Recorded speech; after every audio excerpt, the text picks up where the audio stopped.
Meus irmãos, a paz do Senhor. Meus queridos, vamos à nossa leitura bíblica desta quinta-feira.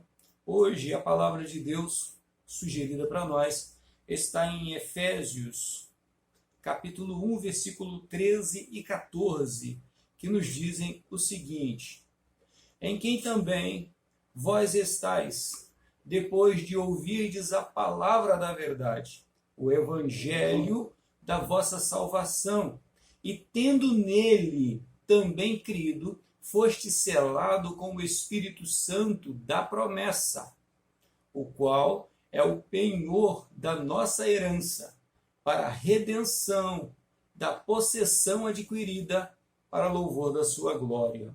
Certo? Pois bem, irmãos, o tema desta leitura é o penhor do Espírito, é a garantia da nossa herança. Lembrando sempre, irmãos, que estamos estudando a lição de número 2, que será aplicada no próximo domingo, permitindo-nos o nosso Senhor. Ok? Então, percebamos bem o que Paulo está falando com os Efésios. Paulo está, primeiramente, fazendo alusão a várias coisas aqui ao mesmo tempo, mas interessante para nós é o objetivo que o comentarista amarra tudo e nos chama a atenção. Mas ele fala aqui, por exemplo, versículo 13, aqui tem um monte de informação técnica que devemos ter o conhecimento para poder compreender a mensagem sobre o tema que o comentarista colocou. Versículo 13, em quem também estáis, depois de ouvirdes a palavra da verdade. E ele explica qual é essa palavra da verdade. O evangelho da vossa salvação. Ou seja, ele afirma que a palavra da verdade, a única palavra que representa a verdade. Qual é a verdade? Primeiramente, nós sabemos que Jesus é a verdade.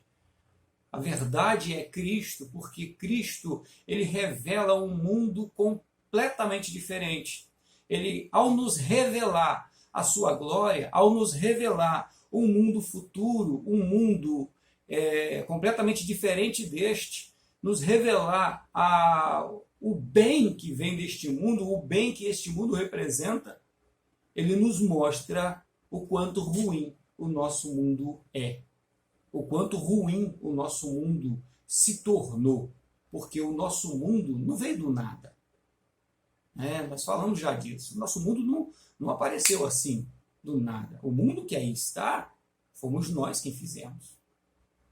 É muito interessante quando as pessoas querem jogar a responsabilidade dos males que acontecem no mundo, querem jogar a responsabilidade no diabo, querem jogar a responsabilidade em seja lá quem for, em outros povos, nunca é minha.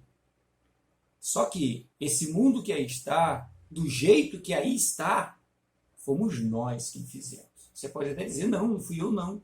Quando eu cheguei, o mundo já estava desse jeito. Ok, mas fomos nós seres humanos. Você não fez nada para o mundo ser desse jeito. Mas aí fica uma perguntinha. O que você está fazendo para mudar o mundo que está aí desse jeito? Você está querendo cooperar e colaborar para torná-lo um mundo melhor? Ou você tem aumentado a aposta e feito ele arrastar ainda nessa miséria que ele é?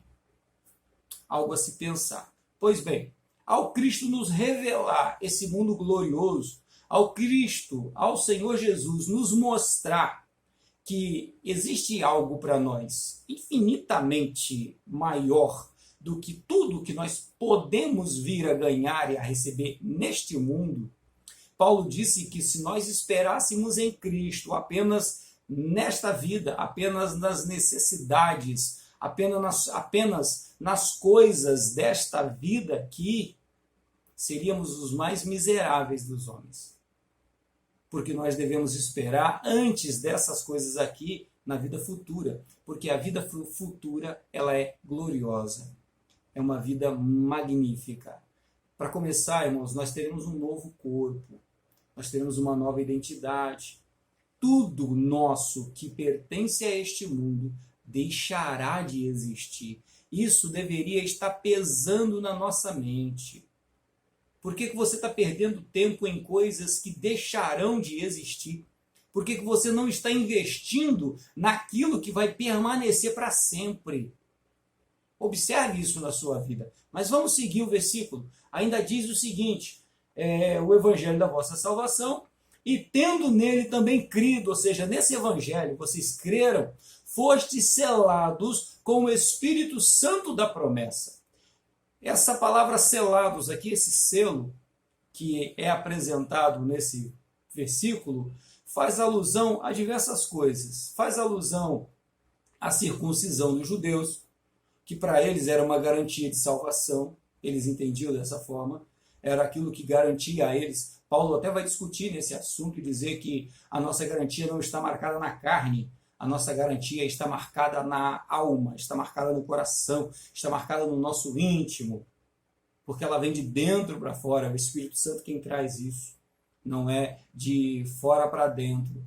E ainda segue, faz alusão também aos escravos que pertenciam aos seus senhores, que eram marcados com tatuagens, que eram marcados com piercings, que eram marcados de alguma forma como propriedade de alguém.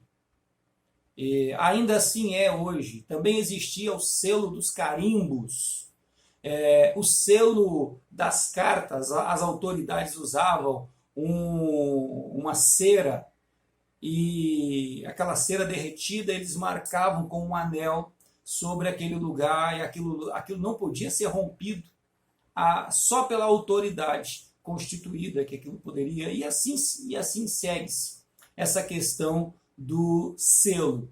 E o Espírito Santo em nossas vidas, ele é esse selo. Ele é aquele que mantém-nos identificados, marcados, selados, apontando para aquele a quem nós pertencemos. Ou seja, quando formos entregues a Cristo, seremos entregues, marcados com este selo, que é o Espírito Santo. Não é que seremos marcados na carne, não é que seremos marcados com tatuagens ou com piercings, mas é que seremos marcados no nosso caráter. A nossa identidade vai apresentar Cristo.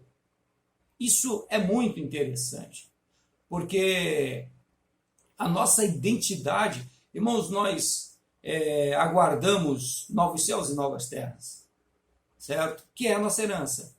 Nós aguardamos um novo corpo, porque isto que é mortal se revestirá da imortalidade, isto que é corruptível se revestirá da incorruptibilidade, certo? Só que isso não vai acontecer somente naquele momento do arrebatamento.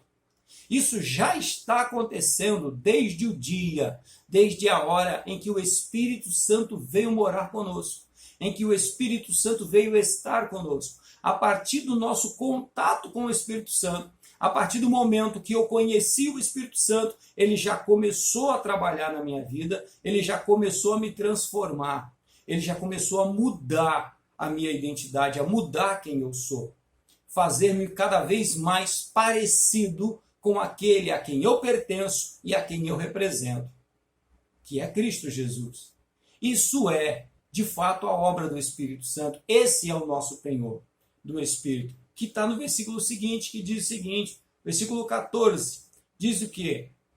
O qual é o penhor da nossa herança, para a redenção da possessão adquirida, para louvor da sua glória. Então vejamos bem, ele é o penhor da nossa herança. O que é isso? Deus penhorou, porque quando ele nos deu a promessa, Jesus disse, eu não deixarei vocês órfãos, porque eu vou, e eu vou preparar lugar. Se eu for e vou preparar lugar para vocês, eu virei outra vez e vou levar vocês para mim mesmo. Esta é a promessa que nos interessa. É isso que nos interessa, nada mais nos interessa.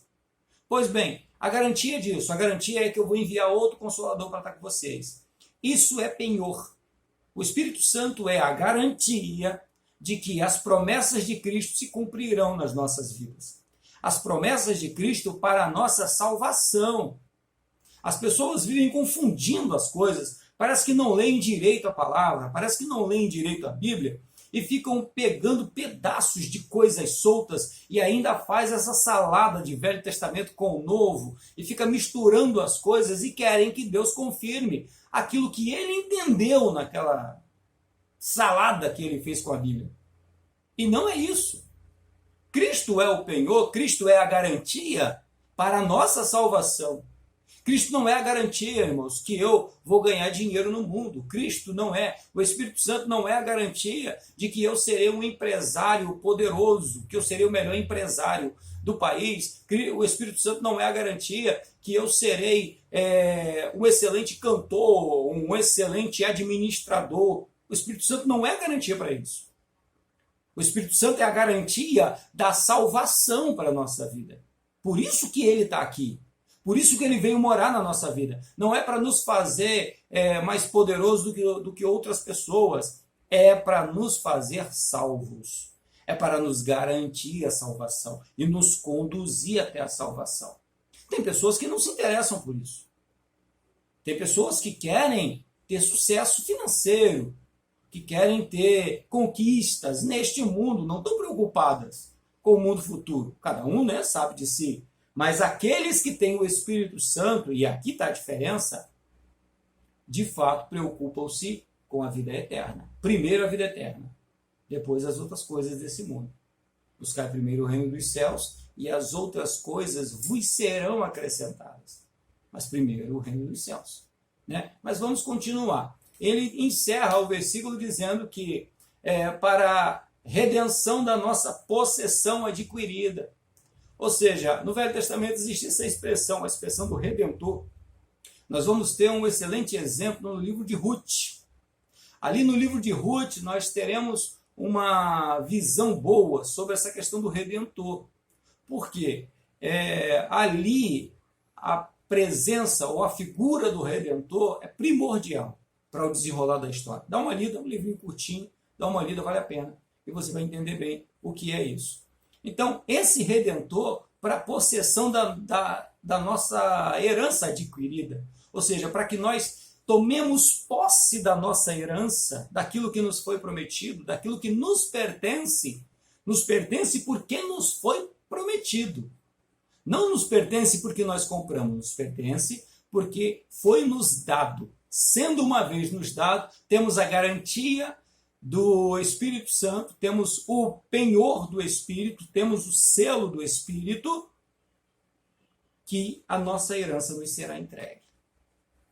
A garantia de que existe salvação, a garantia de que o céu é realidade, a garantia de que de verdade nós iremos para um lugar infinitamente melhor do que este aqui que vivemos, porque este aqui é obra das nossas mãos. E a própria Bíblia diz que Deus não habita em lugar feito por mão humana. Por que isso? Porque as nossas mãos estão contaminadas do pecado. Não é, irmãos, porque alguém se prostituiu, porque alguém adulterou. Não é isso. É o pecado da desobediência original lá atrás de Adão e Eva. Estamos marcados com ele. Mas agora também estamos marcados com Cristo. O Espírito Santo é a marca de que nós entraremos no céu de glória. Glorifique ao Senhor neste dia. Festeje ao Senhor neste dia. Independente do que você está passando, se é luta, seja lá o que for a luta que você está enfrentando, hoje é um dia de você olhar para isso tudo que está acontecendo com você e olhar adiante. E o Senhor abrirá os seus olhos e te permitirá contemplar um pouco da glória que vai se revelar para você. E você vai poder se alegrar nesse dia, nessa quinta-feira. Você vai poder se alegrar na presença do seu Deus. Porque esta breve e momentânea tribulação desta vida não é e não tem a capacidade de se comparar com a glória que vai se revelar sobre a minha e sobre a sua vida, em nome do Senhor Jesus. Meu querido, festeja o Senhor. Está triste? Dá graças a Deus, dá glória a Deus. Está passando por tribulação, está tendo provação, está tendo privação. Glorifique ao Senhor, porque existe uma herança poderosa guardada para a sua vida. Nas mãos de Cristo Jesus, o Espírito Santo é a garantia disso. Amém? Deus te abençoe. Tenha um excelente dia, em nome de Jesus.